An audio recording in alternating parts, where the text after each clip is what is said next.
اعوذ باللہ من الشیطان الرجیم بسم اللہ الرحمن الرحیم اللہم صلی علی محمد وعلی آل محمد كما صلیت علی ابراہیم وعلی آل ابراہیم انکا حمید مجید اللہم بارک علی محمد وعلی آل محمد كما بارکت علی ابراہیم وعلی آل ابراہیم انکا حمید مجید۔ سب سے پہلے میری گزارش ان احباب اور ان بھائیوں اور بہنوں کے لیے جنہوں نے میرا چینل مولانا محمد احمد درس قرآن سبسکرائب نہیں کیا تو وہ سبسکرائب کر دیں تاکہ آنے والی ہر اچھی ویڈیو وظیفہ مسئلہ آپ لوگوں تک پہنچتا رہے۔ تو آتے ہیں آج کی ویڈیو کی طرف۔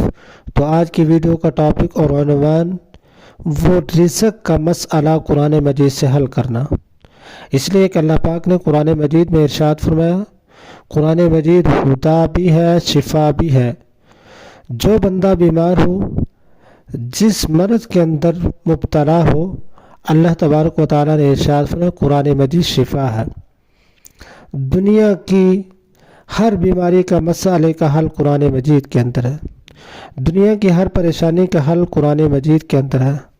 افسوس در افسوس ہم مسلمان قرآن مجید سے کوسوں دور ہیں، جس کی وجہ سے مسائل کے اندر، مشکلات کے اندر، غربت کے اندر، تنگ دستی کے اندر، مسائل کے اندر، پریشانیوں کے اندر، مشکلات کے اندر مبتلا ہیں۔ قرآن مجید سے رہنمائی لیں، قرآن مجید ہمیں کہیں سے اٹھائے گا، کہیں پہ لے جا کر کھڑا کر دے گا۔ قرآن مجید غربت سے نکالے گا، امارت پہ لے آئے گا۔ قرآن مجید بیماری سے نکالے گا، شفا کی طرف لے آئے گا۔ تو میرے مسلمان بھائیوں اور بہنوں، گزارش یہ ہے کہ سب سے پہلے قرآن مجید کو تھامیں، قرآن مجید سے رہنمائی لیں، اللہ کے احکامات پورے کریں، وظائف کریں، لیکن وظائف سے پہلے اللہ کے احکامات، نماز کی پابندی، روزے کی پابندی، یقین کامل، پھر اس کے بعد دیکھیں ہمارے کام کیسے آسان ہوتے ہیں۔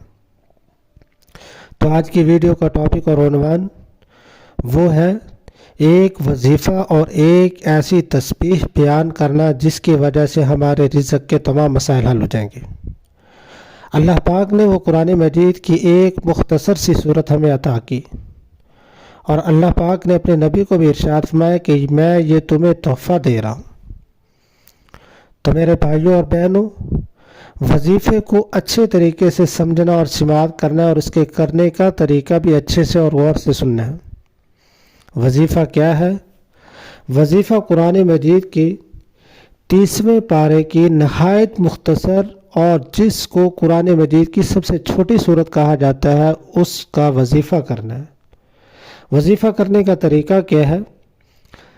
کوشش یہ کریں کہ فجر کی نماز کے بعد اول و آخر 3 دفعہ 11 دفعہ درود پاک پڑھیں۔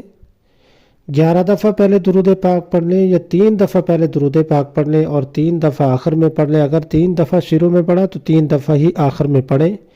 اگر 11 دفعہ شروع میں پڑھا ہے تو 11 دفعہ ہی آخر میں پڑھیں، اور اس کے بعد 313 دفعہ سورۃ الکوثر پڑھیں۔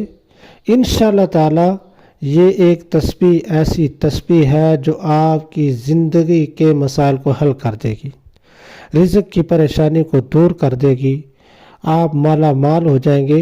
اللہ رب العزت کی ذات اتنا عطا کریں گے کہ خزانے ہی خزانے ہوں گے۔ جن احباب نے، جن دوستوں نے یہ وظیفہ کیا ہے، ان سے پوچھیں کہ یہ وظیفہ کتنا کارآمد اور مجرب وظیفہ ہے۔ فجر کی نماز کے بعد 11 دفعہ یا 3 دفعہ اول درود پاک، 3 دفعہ اگر شروع میں پڑھا ہے تو 3 دفعہ آخر میں درود پاک، اگر 11 دفعہ شروع میں پڑھا تو 11 دفعہ آخر میں درود پاک پڑھیں۔ درمیان کے اندر 313 مرتبہ قرآن مجید کی 3 پارے کی نہایت مختصر صورت سورۃ الکوثر میں پڑھ بھی دیتا ہوں، اور سکرین پہ بھی ظاہر ہوگی۔ بسم اللہ الرحمن الرحیم۔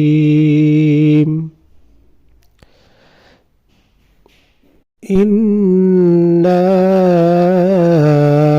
أَعْطَيْنَاكَ الْكَوْثَرَ فصل لربك وانحر ان شانئك هو الابتر۔ بے شک ہم نے آپ کو کوثر عطا کی، بس آپ اپنے رب کے لیے نماز پڑھیے اور قربانی کیجیے، بے شک آپ کا دشمن ناکام ہونے والا ہے، تباہ ہونے والا ہے، برباد ہونے والا ہے۔ اللہ رب العزت کی ذات نے اس صورت کے اندر اتنے رموز پوشیدہ رکھے ہیں کہ اس صورت کے پڑھنے کی برکت سے اللہ رب العزت کی ذات مال و مال کر دیتے ہیں۔ جن میرے بھائیوں اور بہنوں نے یہ وظیفہ کیا ہے وہ کہیں پہ تھے، اللہ رب العزت کی ذات نے بلندیوں پہ پہنچا دیا۔